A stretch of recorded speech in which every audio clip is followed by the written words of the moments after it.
Brigada Balita. Samantala, mahigit 30 blood donors nakilahok sa dugo para sa Kabrigada Bloodletting Activity diyan naman sa lalawigan ng Sorsogon. Brigada JM Otokan, ibrigada mo. Brigada Live Report.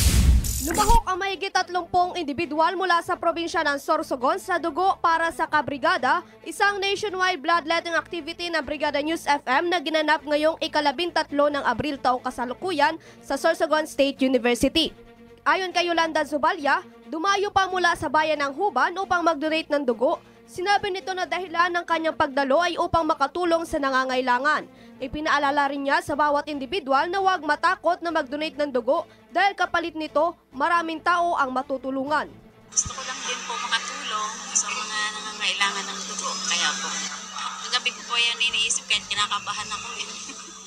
Sabi ko maglalakas loob ako para makatulong. Kasama sa mga kalahok sa aktibidad ng mga tauhan ng PNP, Philippine Army, mga kilalang grupo at mga individual mula sa Sorsogon. Ang dugo para sa Kabrigada Bloodletting Activity ay layunin na makalikom ng dugo na magagamit para sa mga pasyente nangangailangan tulad ng may malubhang karamdaman, mga biktima ng aksidente o nanganganib ang buhay. Ang aktibidad na ito ay isang paraan ng pagtulong sa kapwa at magbigay ng pagkakataon sa bawat individual na magbahagi ng kanilang dugo upang makatulong sa iba.